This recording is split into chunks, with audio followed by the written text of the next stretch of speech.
एक समय की बात है, बलरामपुर नाम के गांव में सोहन नाम का एक गरीब किसान अपनी पत्नी रूपवती और बूढ़ी माँ के साथ रहा करता था।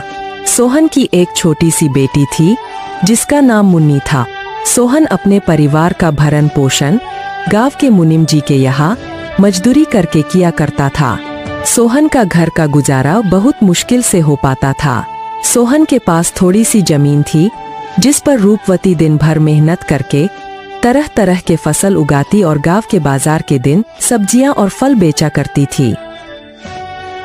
सारे बलरामपुर वासी रूपवती से ही सब्जियां और फल खरीदते। सब्जी ले लो, फल और सब्जी ले लो, ताज़ा ताज़ा सब्जी ले लो, फल और सब्जी ले लो, हरी भरी फल और सब्जियां ले लो, हरी भरी सब्जियां 20 रुपए किलो, सिर्फ 20 रुपए किलो, फल और सब्जियां ले लो। अरे रूपवती कैसी हो? घर में सब ठीक तो है ना? और मुन्नी कैसी है? मदन काका, मैं ठीक हूँ और घर में भी सब ठीक ही हैं और मुन्नी भी बिल्कुल ठीक है। काका और बताओ, आज बाजार कैसे आना हुआ और काकी कहाँ है? क्या बताऊँ रूपवती, तुम्हारी काकी किसी काम से दूसरे गांव गई है। इस कारण रसोइये का सारा काम मुझे ही करना पड़ रहा है, तो सोचा क्यों ना आज बाजार से सारा सामान लेते चलूं। अच्छा, तो ये बात है मदन काका। अच्छा रूपवती, तुम ये बताओ टमाटर कैसे किलो बेच रही हो? रोज की तरह 20 रुपए किलो ही बेच रही हूँ काका। अच्छा ऐसा करो रूपवती, मुझे 1 किलो टमाटर दे दो। क्यों नहीं काका, देती हूँ। इतना कहकर रूपवती मदन काका को 1 किलो टमाटर दे देती है और बदले में मदन काका से पैसे ले लेती है।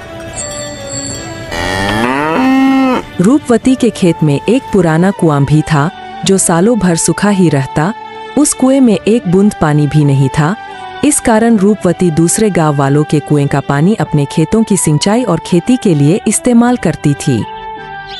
अपने कुएं से पानी लेते देखकर कुएं के मालिक हरिदास को रूपवती से बहुत जलन होती थी। एक दिन जब रूपवती अपने खेतों में मेहनत से काम कर रही थी, तभी वहां कुएं का मालिक हरिदास आता है और रूपवती से कहता है, अरे रूपवती कैसी हो? खेतों का काम कैसा चल रहा है?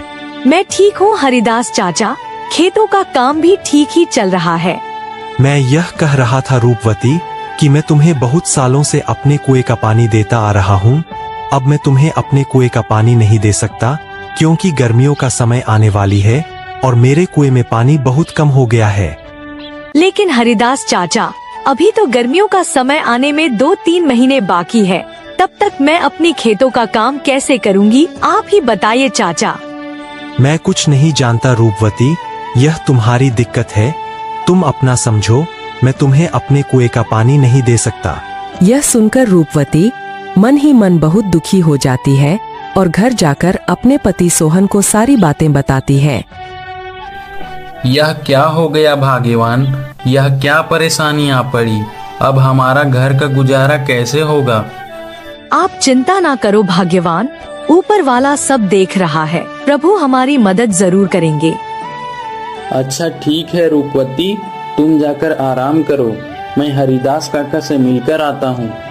यह कहकर सोहन हरिदास काका से मिलने उनके घर की ओर निकल पड़ता है।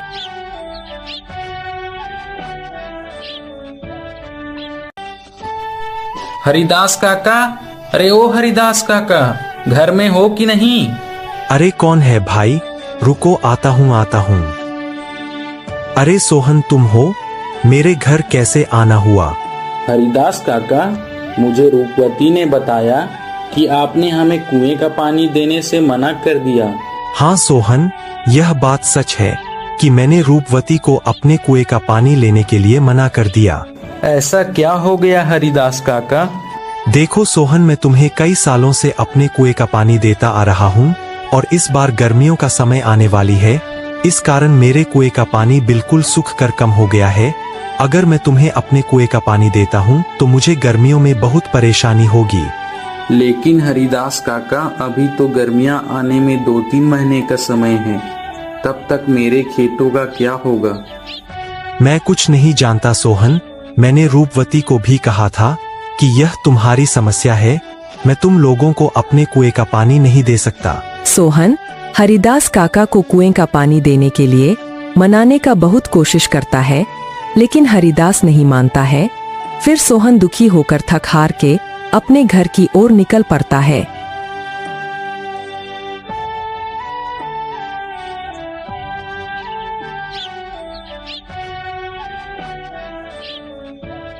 क्या हुआ? हरिदास काका ने क्या कहा? ना रूपवती, हरिदास काका ने पानी देने से मना कर दिया। कह रहे थे अगर मैं तुम्हें पानी देता हूँ तो मुझे गर्मियों में बहुत परेशानी होगी। पानी के बिना क्या होगा भाग्यवान? हमारे सारे खेत तो सूख जाएंगे और हमारा गुजारा कैसे होगा? अच्छा, वो जो हमारा पुराना कुआं है उसको खुदवाने में कितना खर्च लगेगा? भाग्यवान 500 रुपए तो लग ही जाएंगे। अरे हमारे पास इतने पैसे तो हैं ही नहीं। अच्छा, अगर मैं खुद से ही कुएं को खोद दूं तो? क्या आप कर लेंगे? हाँ, अब कुआं मिस्त्री कर लेगा तो मैं क्यों नहीं कर लूँगा। अच्छा भाग्यवान, कल सुबह सुबह दोनों कुएं के पास चलेंगे। भाग्यवान जाओ, मुझे बहुत भूख लग रही है। जाओ जाओ, घर में जो कुछ भी है वो फटाफट लेकर आओ। इतने ही बीच में उन्हें एक आवाज सुनाई देती है। ये किसकी आवाज है? वह दोनों बाहर निकलकर देखते हैं तो एक साधु महाराज उनके घर के बाहर भिक्षा मांगने के लिए खड़े होते हैं। जो कुछ भी घर में हो, चावल, गेहूं, बाजरा, दाल, वो मुझे दे दो बेटा। अरे साधु महाराज, हम सब पहले से ही इतने गरीब हैं।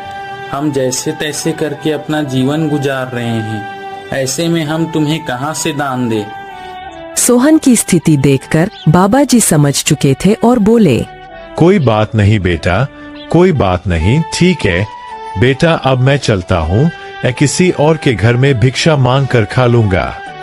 अरे रूपवती, हमारे घर में बाबा को देने लायक कोई भोजन है क्या? भाग्यवान, हमारे घर में बाबा को देने लायक कुछ भी नहीं है।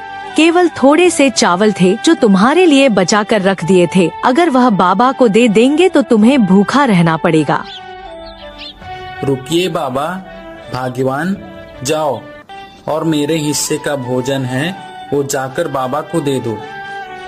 लेकिन भाग्यवान, अगर मैंने आपके हिस्से का चावल बाबा को दे दिया तो तुम्हें भूखा रहना पड़ेगा। तुम उसकी चिंता मत करो भाग्यवान। अगर वैसे भी अगर मैं बाबा को भूखा जाने दूंगा तो मेरे गले से भोजन नहीं उतरेगा। जाओ वो भोजन लेकर आओ।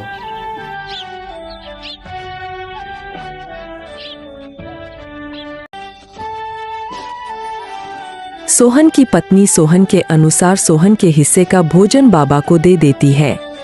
धन्यवाद बेटा, धन्यवाद। भले ही तेरे अभी बुरे दिन चल रहे हैं, मगर ऊपर वाला सब देख रहा है। वह एक दिन तेरी अवश्य सुनेगा।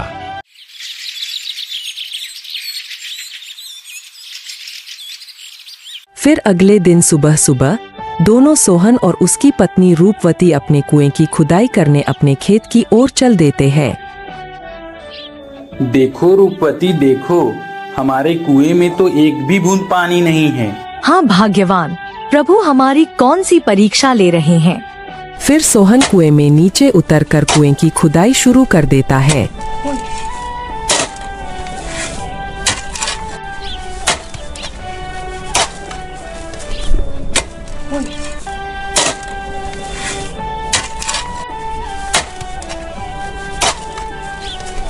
थोड़े समय बाद अचानक से कुएं की एक पत्थर के अंदर से पानी निकलने लगता है।